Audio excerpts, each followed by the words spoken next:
Hello and welcome back to the Transfer Flow. And on today's episode, we're continuing our coverage of the World Cup, starting with England. Is Thomas Tuchel having to outmanage his own squad selection mistakes? Then we look at what makes France so dangerous, besides the obvious. What is it about their approach that makes it almost impossible to defend them? Plus, Germany exiting, Brazil advancing. What have we learnt? Then we discuss Saeed El-Mala to Liverpool and Chelsea's pursuit of a Spanish left-back. That's all on today's episode of the Transfer Flow.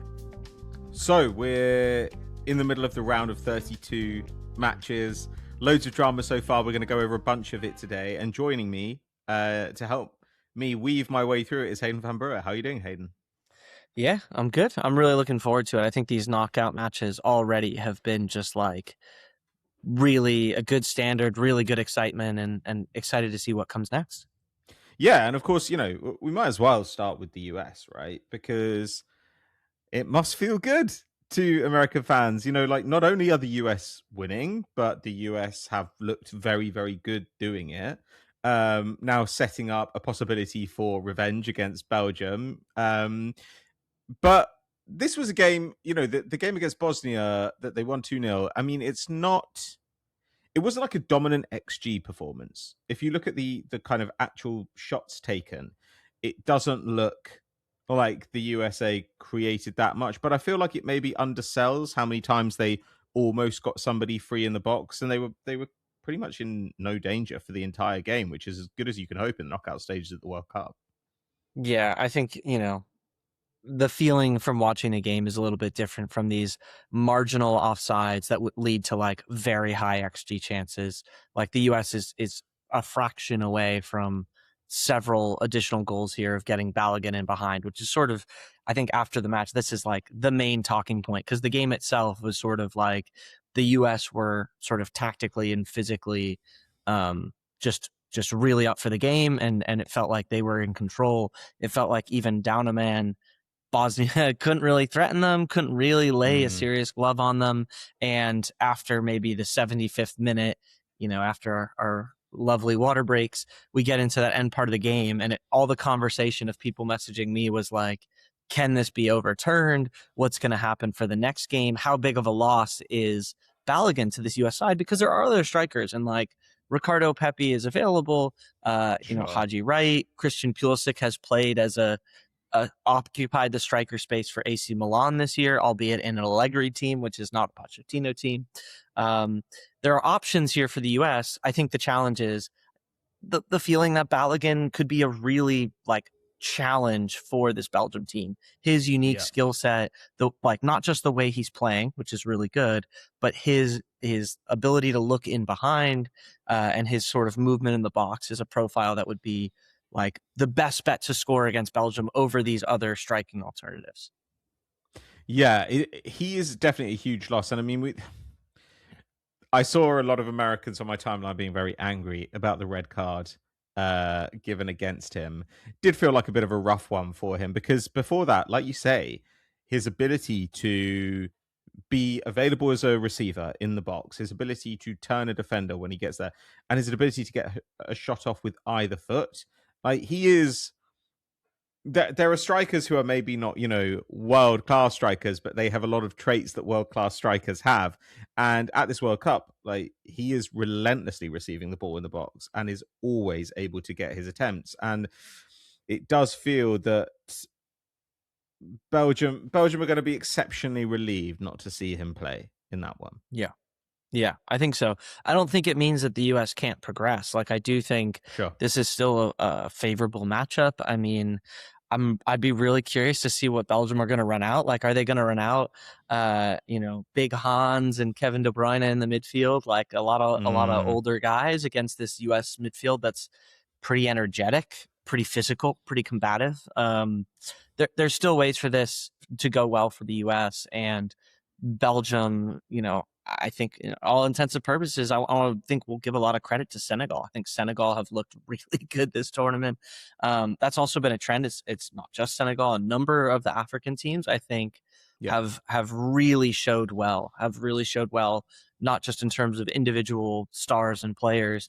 And I think Senegal's maybe a great example of it. It's like they are a really well-functioning team that can play in different ways that yeah, I mean, they're happy to try to hit teams maybe a bit more on the counter, and they've shown that they can really control the game and create chances against low blocks. So, you know, Belgium somehow kind of getting over the line in that game. I was watching that on an airplane and couldn't believe it how Belgium came back into that game, because I thought they were sort of dead and buried with how well Senegal had played. Yeah, it's you hope obviously that Belgium come out of that game and have not taken the lessons from it, but at the same time, there's a limit to what they can do. You know, we'll come on to England in a minute, but some of these teams are hamstrung by the players available to them. And with Belgium, if Belgium try and shut up shop against the USA, I'm not quite sure how capable they are of doing it. They gave up about 3.5 xG to Senegal. I mean, I'm with you. I think it's been a real tragedy of this round that we've seen Senegal and the Ivory Coast exit. Both Yeah. teams that I think were very tactically intelligent, full of interesting players. You know, the Ivory Coast played Norway pretty close, and in another matchup they probably would have made their way through. Senegal were comfortably the better side, I think, against Belgium. Yeah.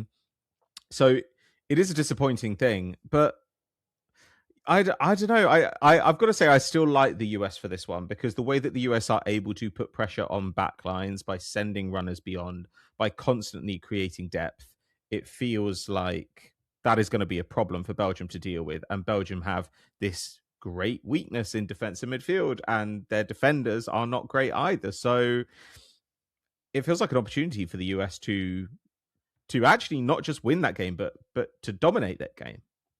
Yeah, I think that's like it's a weird feeling. It's partly of how the US team has come together. Like, this US team has Mm, taken a while to take on Pochettino's ideas, and I think that's the feeling kind of now at this stage in the tournament, is like, this looks like a Pochettino team. This is a team that is playing like, regardless of how far this team ends up going, they're playing some of the best soccer that a U.S. national team, I think, has played. And so for sure. that's really exciting. Yeah, I think there's a real possibility that they come out and control, portions of the game against Belgium. I don't think it's going to be start to finish 70-30, something really crazy like that. I think it will ebb and flow back and forth. Belgium are going to need to rely on their star players. Like, they need some, Kevin De Bruyne turning the clock back type of crosses. They Yeah. like, at the end of the day, Jeremy Doku could beat two players and win a game on his own against a lot of teams in this tournament, including Hmm. this U.S. back line that has, Tim Ream as an aging center back. Doku, I think, pulled a bit early, maybe a bit surprising, but I think he's even shown for Belgium some of what we've seen at Man City, his ability to now sort of vary his position, pick up the ball in different places, and sort of like test different players and test different parts of a team. And I think that's sort of, yeah, maybe this is the moment that Belgium starts to change over some of these guys like De Bruyne, Lukaku, that are maybe aging out of the team after the tournament, and that this will maybe become a bit of Doku's team. And this game might be a chance for us to see that if Belgium are to be successful against the US, it kind of feels like that needs to happen a little bit in this game. Hmm. That Doku situation is going to be an interesting one, because obviously for the US, Serginho Dest is such an important attacking passer, and if he is having to sit deeper to help out on that right hand side with Doku, then that's a big weapon for the US to lose, and it's going to define the territorial battle. And okay, we may not love this Belgium team, but I don't think you want them to have the ball against you in the final third, even if you don't really rate them in other phases of play. Like, that's like the one Yeah. area you don't want them to have the ball. I'm really excited for that matchup. I think that's one of the better ones that maybe we've got lined up in the next round so far. But shall we talk then about England and France a little bit? Yeah. England, obviously, just about getting through a big scare against the DRC, while France exceptionally dominant against Sweden. There's a lot of talk today about Tuchel's squad. We obviously talked about it before the tournament, but with the injury to Reece James, obviously with Livramento departing before the tournament began, there is a lack of depth on the right-hand side. And in this match, they ended up having to play Declan Rice there against Yeah. a Congo side, which again, I think, as the CAF teams so often are, was kind of written off and disrespected a little bit. You know, there was this idea of just, well, it's only the DRC. Like, what are they going to do? Well, most of these guys are top level players. They're exceptionally organized. And actually, the decisions they made on counterattacks, the way that they managed their transitions, so it didn't just turn into an end to end game. So they were able to retain their structure and actually prevent England having long spells of possession, certainly in the first half. I was very impressed by the DRC, and I felt for them a little bit when they ended up losing this game.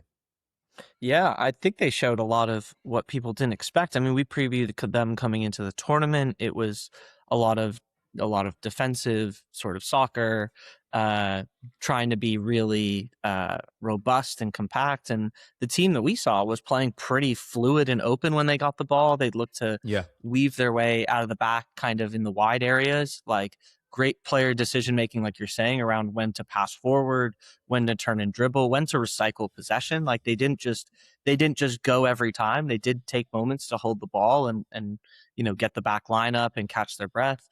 I mean, really, really positive performance.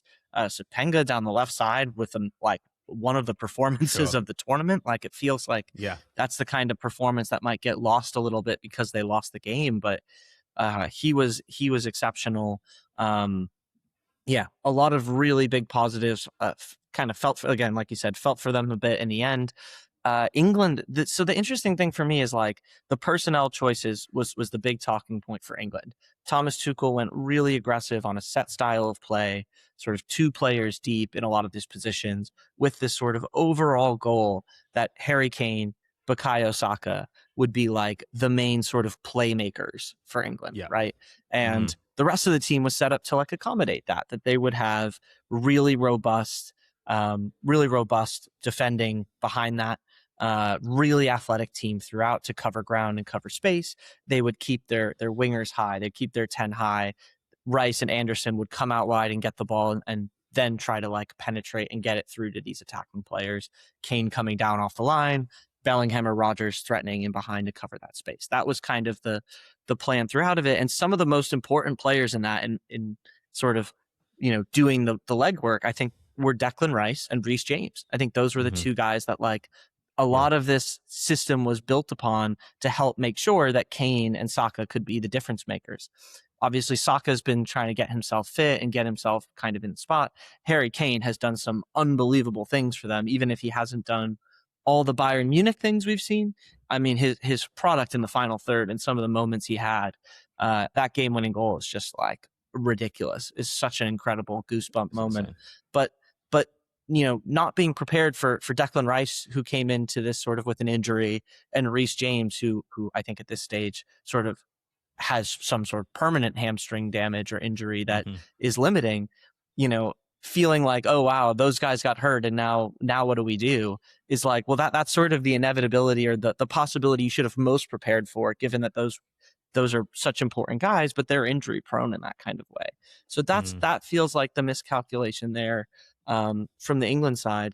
And yeah, I mean, Anthony Gordon came on and made a big impact with those plays, but it does feel like England, maybe compared to some of the other top teams around them, which again, we'll continue to talk more about, France and Spain and, Brazil, Argentina. It feels like this England team, maybe as things got a bit dicey against the DRC, felt like they didn't have as many problem solving or solutions as those other kinds of teams, with Reece James maybe being out of the team. And that's the biggest scare that I think I had, is feeling like this England team, it might not be a personnel problem. It might actually be a tactical thing here, which is scary as they start to play bigger games. And they have one of the biggest games of this round of 16. Like, it is a blockbuster.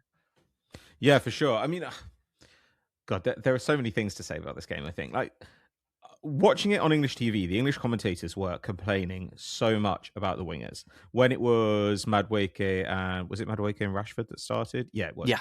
And and they were saying, oh, these wingers aren't producing anything. And I was just looking at them thinking, how are they meant to do that? Like, they were receiving on the touchline with no support. And while Madueke is happier on the touchline, like, that's not Rashford's game. And even still, like, you're up against guys who are if not Premier League defenders, have recently been Premier League defenders. You know, these guys are no slouches. It's Wan-Bissaka, it's Masuaku. And it's just like when they double up out wide as well, you're basically saying to a winger, you need to beat two men just to get an opportunity to cross from a better position. And I think if you're asking your wingers consistently to beat two guys in order to create something, you probably are asking too much. Like that to me is not a they should do better situation. It kind of feels they've been put in a position to fail. And so, you know, obviously when Saka comes on, you think, oh, well, he might make things better just because he's the best of these wingers, though he seems to be half fit. But then in the end, you get a breakthrough because Rice and Eza come and overload the right-hand side. Like those guys come over and they interchange. And you think, well, is this a Tuchel instruction or is it just that these guys know each other because they play together at club level? And that overload also means that, you know, there's more space at the back post when Gordon receives the ball, blah, blah, blah. And so that is a little bit concerning, I think, that they were left in this position because the rest of the game, they attempted 43 crosses in this game. I completed 9, which is actually like not that bad a percentage to complete. But you're just like throwing crosses in. I just don't. It feels like the ideas there are not particularly sophisticated. And even when they were crossing, it was, you know, Madueke pulls out and crosses on his left foot, and it's like I have nothing against crossing when it's the right player doing it from the right position with the right conditions in the box. But very often you've got Madueke just throwing a cross in or Rashford throwing a cross in. You think, neither one of these guys is particularly good at this, and there aren't very good conditions for it. It's not Trent Alexander-Arnold or even Rice whipping it from the corner of the box. It's much more hopeful than that. And I don't know. They did create chances, and you know, ultimately, you could say they deserve to win, I guess. But you compare the lack of fluidity in this attack to France. And yeah, France have got, you know, special profiles. They've got guys who can all interchange. But it also feels like there is an idea there of how we're going to beat deep defenses.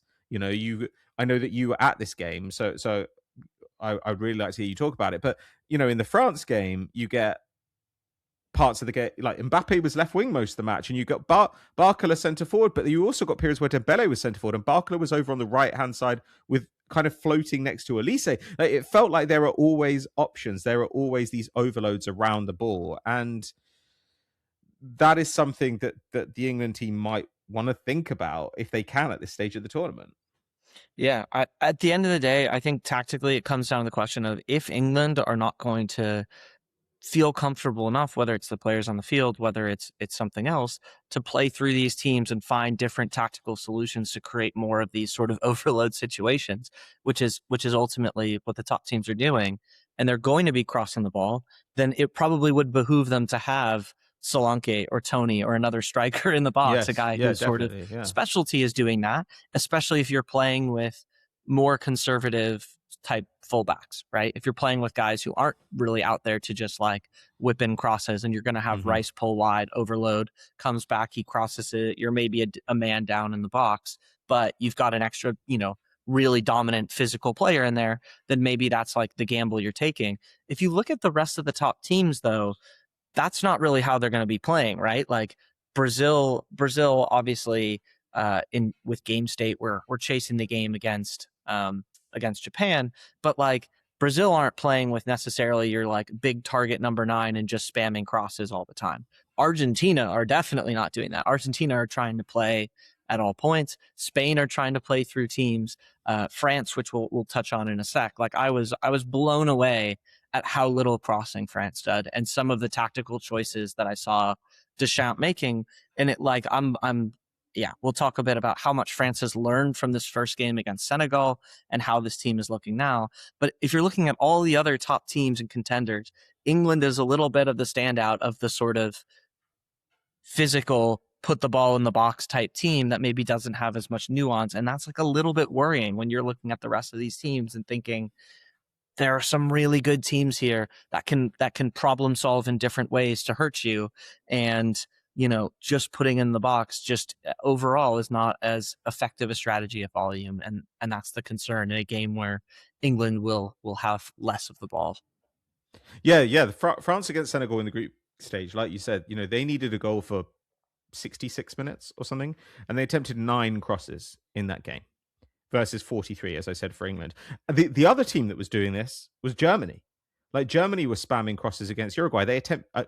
Paraguay. They attempted 55 crosses, and the goal they get is a much worse crossing situation than the one that Kane scores from, right? Like, that is a little looped ball from inside the box that finds a free Kane. Like, the goal that Havertz scored against Paraguay was kind of unbelievable, really. It was just like not a good opportunity at all. And Germany, I mean, it's interesting to bring all these things together. Like, Argentina, definitely like a different kind of thing, and so are Colombia, actually. But I wonder if what we are going to see now, especially as we see more man-to-man defending in Europe, is that there are all these teams, especially UEFA teams, who come out and do the shape stuff that over the last 10 years we've been taught is like the way to create chances. So all zones occupied across the front line, it's 5 or 6 bodies up against the back line, pinning. Yeah. And the problem, obviously, with that is like then there's no space in the middle, and so the ball goes wide, and you end up trying to work crosses in if your wingers can't beat their opposite man. And so it's all around the block, as we've talked about, and not inside the block. And it just feels like it's not like crossing is necessarily bad, as we've said, but you don't see this with Argentina. You don't see this with Colombia. You don't see this with France to the same extent, where instead of teams like putting those guys up to pin the back line, they've got more options around the passer. And that leaves these opposition defenders who currently are doing so much man-to-man defending, they're left either marking thin air, and kind of like not giving an advantage to their team, or they have to follow their man into midfield, and suddenly you get this disjointed back line. And so I wonder if I wonder if this will be the kind of next stage, the kind of response to the growth of man-to-man football that we've seen in the last year or so, last couple of years, that we're going to see more teams saying, well, we're not going to, pin the back line and try and occupy all the zones. We're actually going to send 2 or 3 guys to just move around the ball, because that's how these chances actually get made in the end. Yeah, that's the alarming thing for Germany is that Germany clearly has very technical players. Tactically, their spacing, the understanding of when a player dropped in, who then would go forward, like their movement around the field was really good. I watched Germany play Ecuador in this sort of final group game where they were already going to win the group, but they played their starting lineup to try to maintain consistency. Ecuador needed to win, but hadn't scored any goals. Like the stadium was 3/4 full of Ecuador fans. They go through the whole lineup. The Ecuador fans are going crazy, cheering the team names. This is all before the broadcast starts. They get to the coach. Everyone boos the coach before the game. And then the team comes out. They play. Ecuador is so conservative in the ball. Like, they're able to maintain possession, but they pull. They have 4 or 5 players before any of Germany's front line, even at times. Like, they're so deep and so conservative.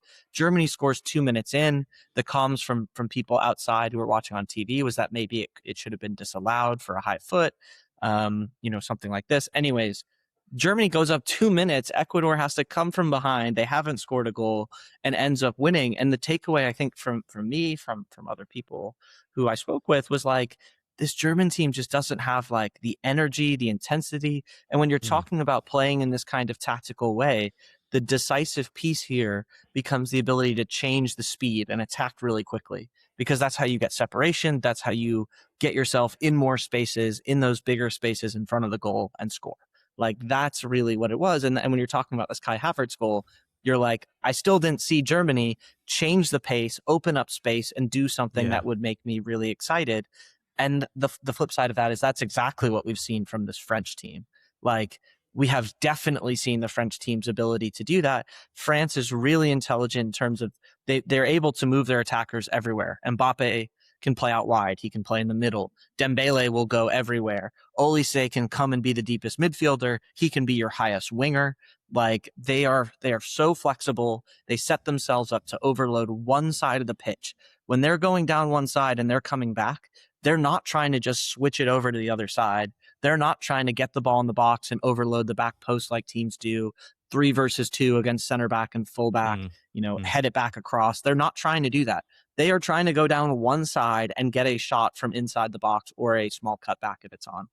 And they are ruthless with it. Like Mbappe changes his position. He can turn on the ball and shoot once he's within 25, 30 yards. Like he can just get away from you and shoot. So you have to be, do you be tight there? Do you give them space?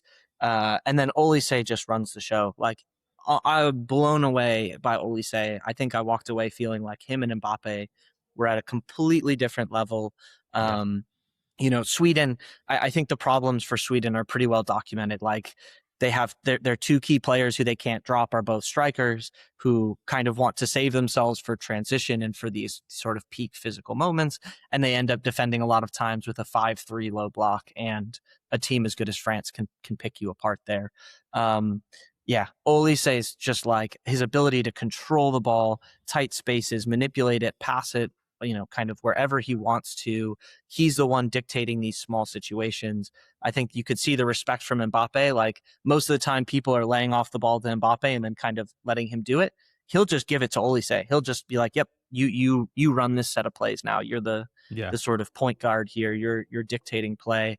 And Olise delivered. He nearly scored the goal of the tournament on this sort of scissor kick from the edge of the box, which was like, it was like incredible. France are a real weapon.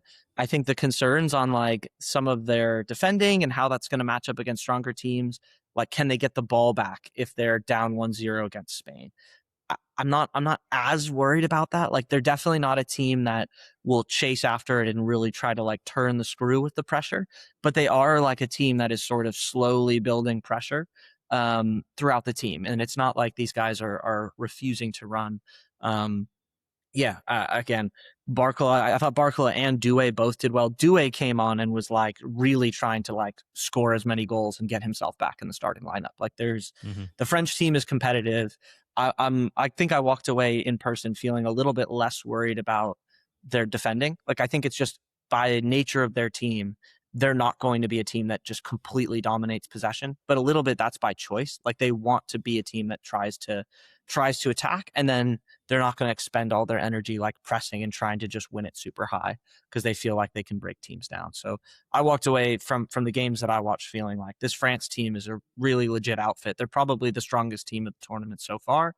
And the way that they're trying to play and the players they have to play through and break down teams, I think can work against the other top teams. So they're definitely one I sort of have my eye on right now as like the team you do not want to play.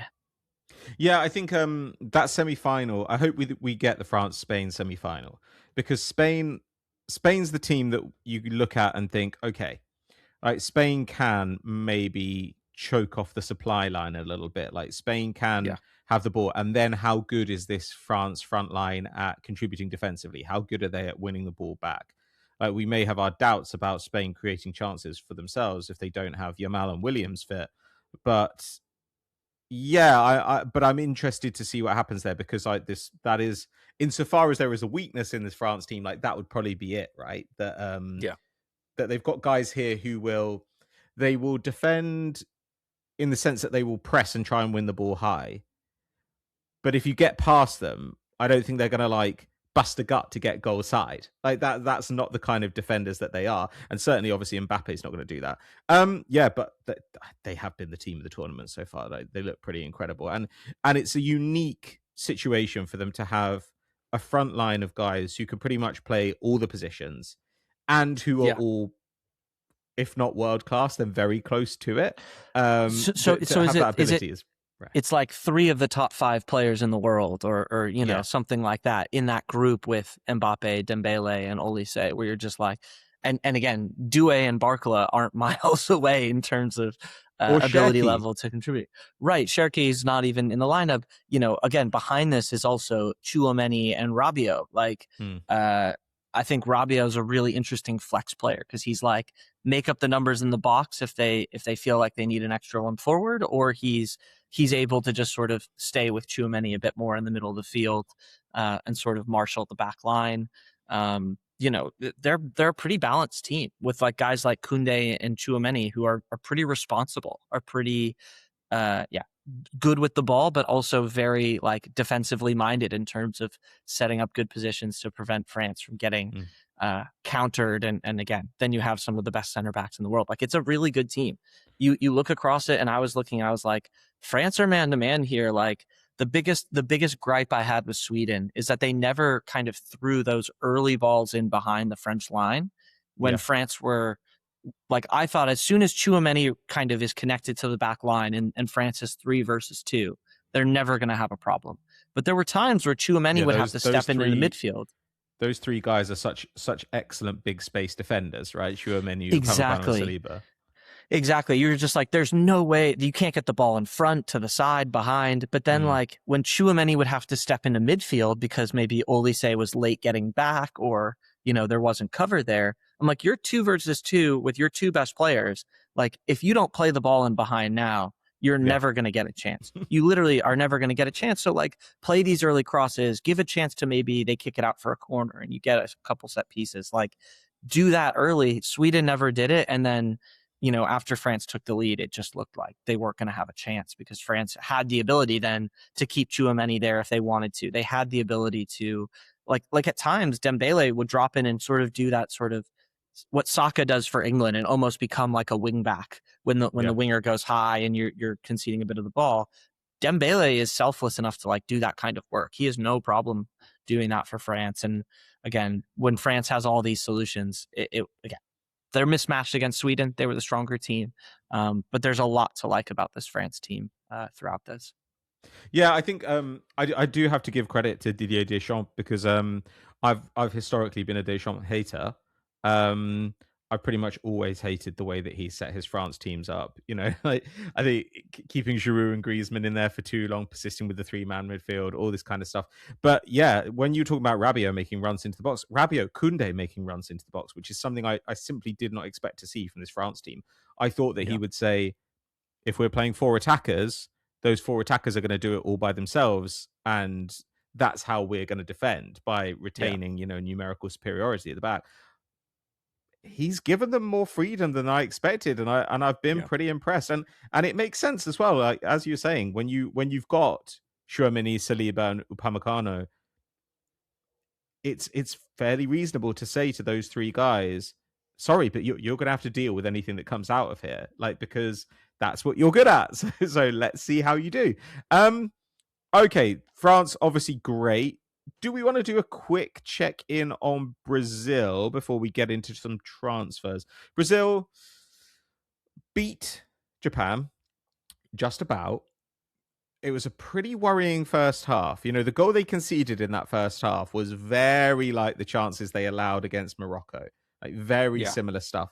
And in that first half, they had 68% of the ball, but just under 0.4 XG compared to 0.3 for Japan. I mean, it was just, they didn't really create anything, and Japan didn't look really concerned. And it was only as the game went on and Japan sat deeper and deeper that Brazil were able to just leave 5 in the box most of the time. Weak side, the weak side fullback, and at least one of the central midfielders was in the box at all time, along with the attackers. And even then, it felt like if Japan had just been able to connect on a couple of counters, there's one in particular where I think they had something like a 4-on-4, and I just look at that and think, it still feels like Brazil defying gravity. Like it still feels like a good team is just going to wreck them in those situations.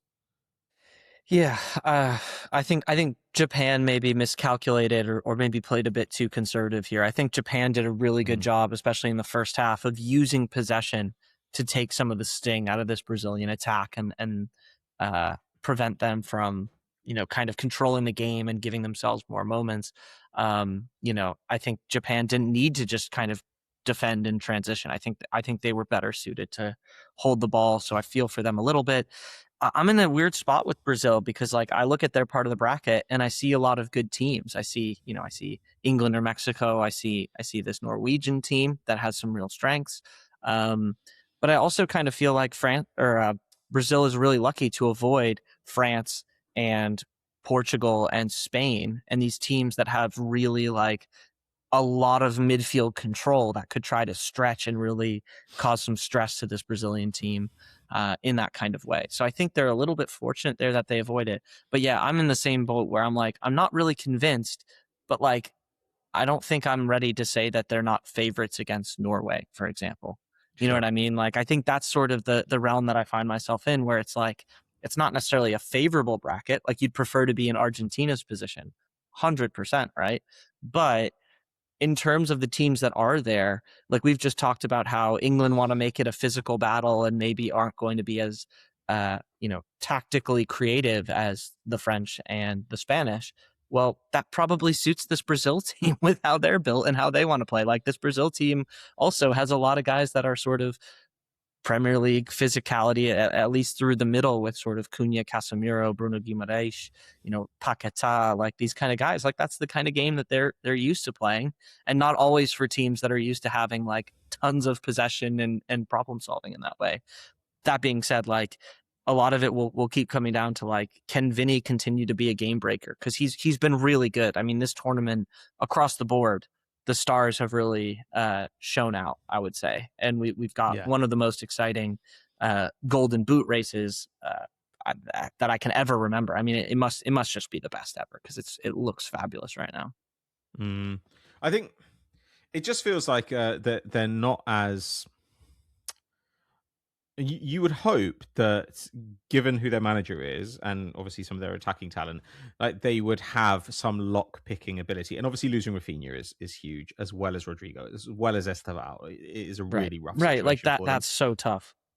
But you do look at them and think, this team has basically two attacking things that they do. It's either Vinny does something incredible, or they can't unlock the door. They have to kick the door down by just throwing Yes. weight of numbers forward. And here you end up, with Gabriel playing quarterback from the edge of the box, like whipping balls to the back stick for Casemiro. Okay, like it works. You can't. It's fair enough. But I don't know. I look at that and I think that makes Norway a very interesting test, because that is going to leave this space for Norway. And while Norway don't have elite wide talent, like they only really have Nusa on one side, and on the other, it's more likely to be Bob or Sorloth. There is going to be space there for guys to run the channels, and if Brazil's only real way of attacking is like give it to Vinny or throw people forward, I quite like Norway's chances in that one. I don't know if I'd necessarily bet on them, but I do bet on them to create chances. Yeah. The area you do want to bet on is like what is it? Gabriel over 0.5 to get a yellow card against Holland, right? It feels Oh, like for sure. that sort of battle will be nailed on. But yeah, I'm interested. I also wanted to shout out one of the things I think you and Ted talked about on the previous pod, which you and I previewed at the very start, which was Colombia possibly growing into the tournament. And Mhm. being a really interesting team to kind of keep an eye on, especially if it does sort of as expected would be them versus Argentina. That would be a massive, massive game. I mean, that game for the Copa America was like insanity in the US. Again, that's the game with people crawling in through the vents of the stadium.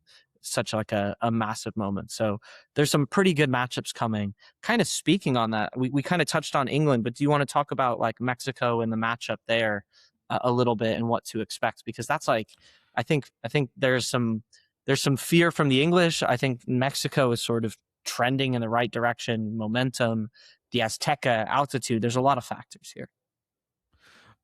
I think it's a really tough matchup for England. Not just because of the altitude, though obviously that is what's getting all the attention here, but because Mexico look like a very well organized team. They are able to create transition opportunities for themselves, but they are actually also able to prevent transition opportunities against them. Like the way that they've managed attackers, like the way their rest defense and kind of like their zonal marking like seem to meld together. They seem extremely well drilled. And given that England struggles breaking down deep blocks, if Mexico can deny them those transition opportunities, I think it could be a really tough game for England. The one thing is, I think it feels like everybody's talking themselves into Mexico are going to beat England, and that's totally possible, maybe even probable, but England are still going to have a really good shot in this game. And even with the altitude and the heat, England's squad is deeper than Mexico's. Yeah. And plus I think the hydration breaks like might help a little bit too there. If you were just playing like 2 45-minute halves straight through, then that would be one thing, but actually it might benefit England to get those little breathers a couple of times a game. So uh, I don't really have that much to say about it, except that Mexico have surprised me at how good they've been. On the other hand, Mexico, like Ecuador, were like the first serious team they played, Yeah. and it was a pretty bad Ecuador performance. So how seriously we take Mexico, I don't really know, but I think that they're going to give England a really rough game. I think anybody going to that game, I would want to be going to that game as a neutral or as a Mexico fan. I don't think I want to be going to that game as an England fan. I think there will be some neutrals, but just from the games that I went to, I was surprised at how many sort of like fans were really there. I think it will be a really strong Mexico crowd. I think they'll be really up for it.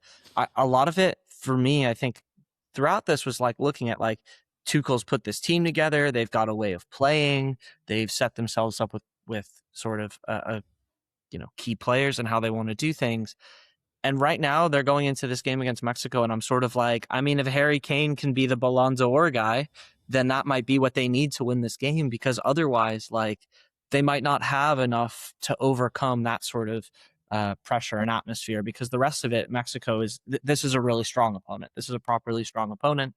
Yeah. And I don't, the thing that maybe will like keeps Mexico in it and then keeps the crowd in it is that this isn't a super expansive Mexico team. This isn't a team that's going to really try to open things up. And I don't think England wants that either. So I don't really see either team like really pulling ahead in this game by more than like a goal, or, it could end up as two, but it feels like one team's ahead, you push late and you score on the counter. But it feels like there's not really one of these teams that wants to come out here like maybe like what we talked about, or what you guys talked about before, Ivory Coast versus Norway. Like, both these teams want to attack. They're not as comfortable sitting in and defending. They like having the ball. They like trying to attack, and they're probably going to do that. I don't think we're necessarily going to see this game in that kind of way, where both these teams are going to want to maintain some element of structure and control, and not just sort of, throw the kitchen sink at it. Mm-hmm. Okay. Well, look, I think that we'll probably leave it there and head on to some transfers. But before we do that, I should say that over on Patreon this week, we're going to be doing some football quizzes. Hayden and I are going to be taking on some connections, some immaculate footy type stuff. So if you want to test your knowledge against us, then please head over to Patreon. Sign up if you haven't already. We'd really appreciate it. Okay.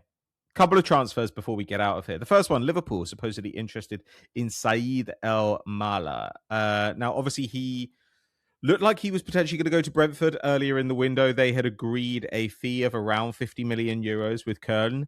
In the end, he decided not to go, and then it was assumed that he'd stay. But now, Liverpool might be taking an interest in him. This would be an interesting one after the Munoz deal. What do you think of Almada as a fit for Liverpool?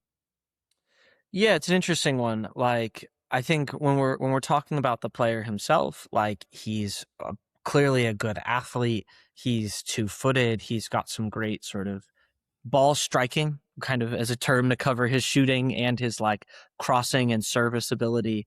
Sure. There's sort of a lot to like here. He's also a young player that I think is not fully finished. Like, I think there is a feeling that the earlier you can get this guy into the Premier League, into the Champions League, that he's just going to kind of soak that in and grow. As far as it goes for Liverpool, I'm not like exactly sure how Iraola is going to put it together. Even just on my like Liverpool, I've got lists of teams of like, what do I want to see from these teams? What questions do I want answered? Right. So some of these are like, is Chelsea going to play a back three? And for Liverpool, I'm like, how does Iraola plan on using Verts? Because I wouldn't want to bring in an El Mala type that probably you want to play in a front three if you're not then planning on playing Verts, which feels like you wouldn't play Verts in a midfield two. He'd be in a midfield three. So is that how you want to play and you're going to do that? Does that sort of eliminate Cody Gakpo a little bit, or is he then a backup? What happens? And the big question that I sort of posed to you sort of beforehand is like, well, what happens to Rio Ngamoa? Because it felt like he was, again, maybe slot, there were some fit things. It kind of didn't work out. The vibe was gone. They've changed, they've shuffled the deck a little bit. But it did feel like at the end of the season, Slot was getting Ngamoa into the team, and there was a real pathway for him. And I think it's, if you're Liverpool, you don't want to block that at all. Could Almala play maybe on the right? Like, he is a guy that is pretty good with both feet, but he really is a left winger. That has been where he's excelled.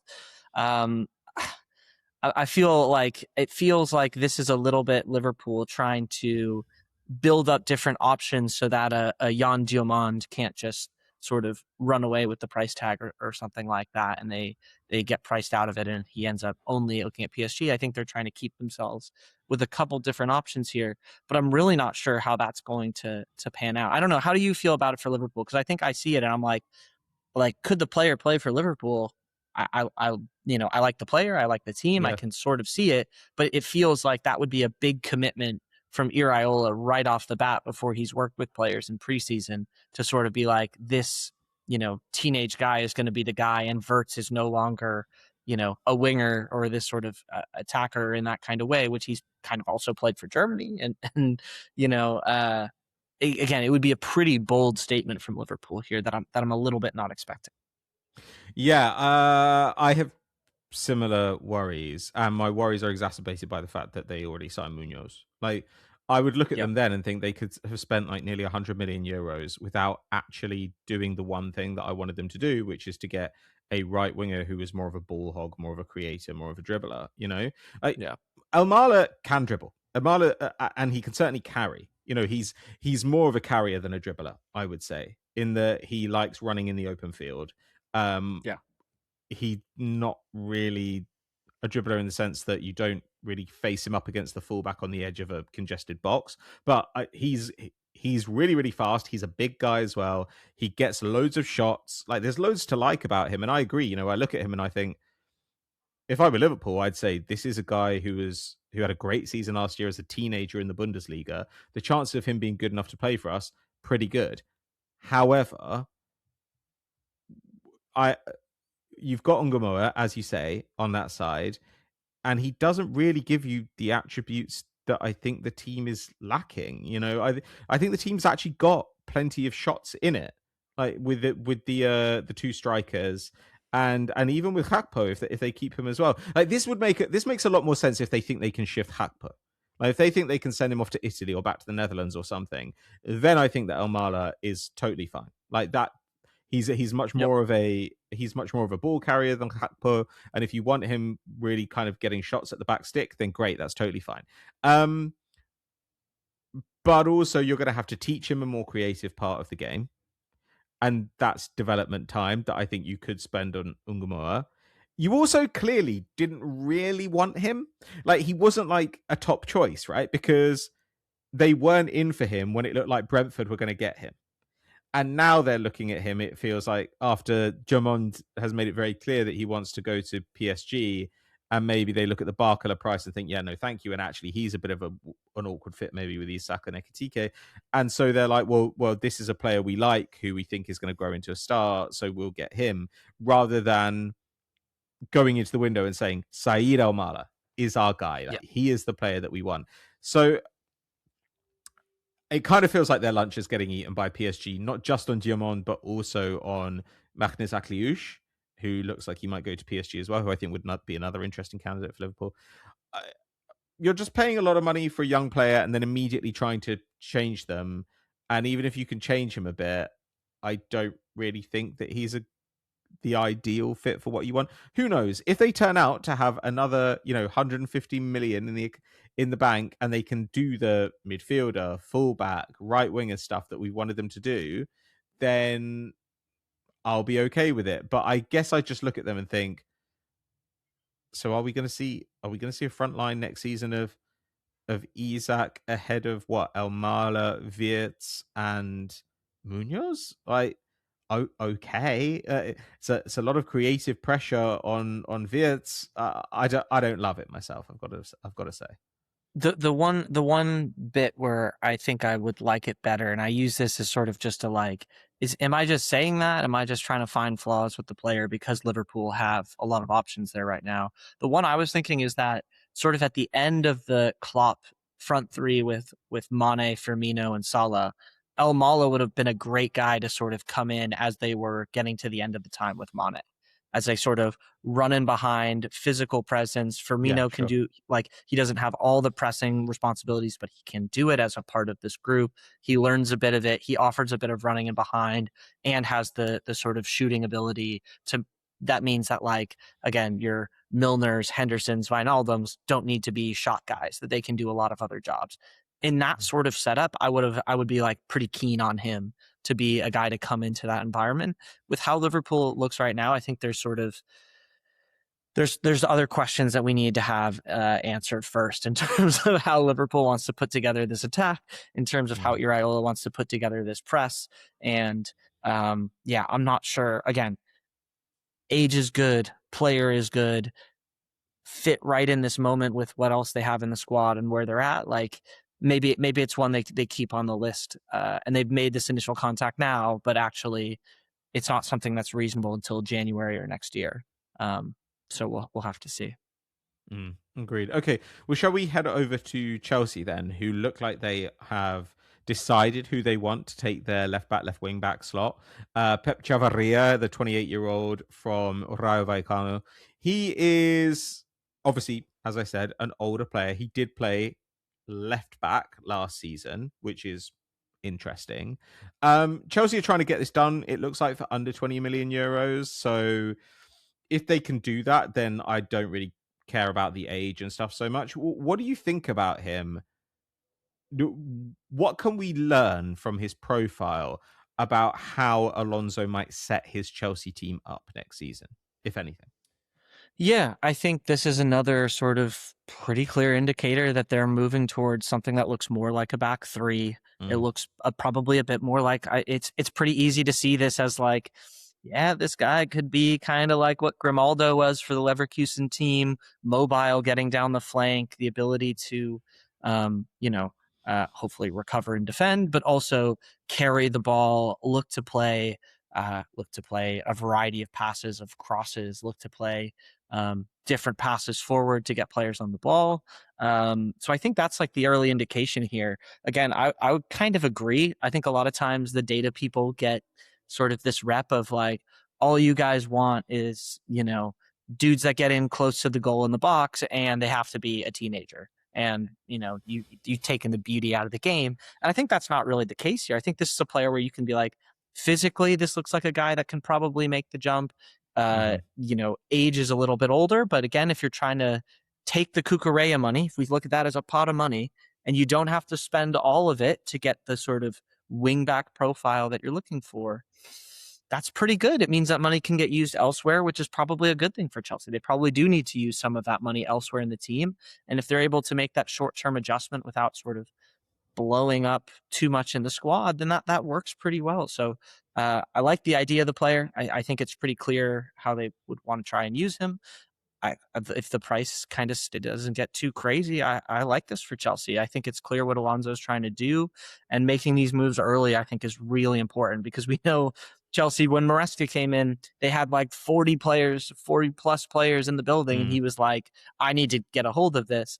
I think the sooner that Alonso can kind of get his group together, get that structure, that's a really important thing for this Chelsea project at the moment. So yeah, like the player, like the fit. I think that the idea here is clear, even if it is departing from what Chelsea had been doing the last maybe 2 years, in terms of like, buy every teenager that you see and, corner the market. Yeah, I agree. I think that this is a completely fine value signing. He is more attacking than Kukurea, both in his passing and in where he receives the ball. A bit less of a defender, but you don't mind that so much if he's a wing back. Uh, I like this. I think so long as the price is reasonable, it's totally fine. Okay, so we'd actually planned to do another little look at Tottenham Hotspur before we finished up here. What the situation is with their signings this summer, how they might line up under De Zerbi. But we have gone so long on the World Cup. We got too excited about the World Cup. And so we're going to save that for Patreon. If you'd like to sign up there is a link in the description below. You can test your knowledge against us in some of our football quizzes today. And if you're a Tottenham Hotspur fan, it might be worth the journey as well. Thank you so much for being here, everybody. Thank you for continuing to support us during the World Cup. Hayden, where can people find you before we next see you on the podcast? Yeah, I'm H. Van Brewer on Blue Sky. Excellent. Okay, we will see you all next time, and we'll catch a bunch of you over on the paid side. Thank you. Bye-bye.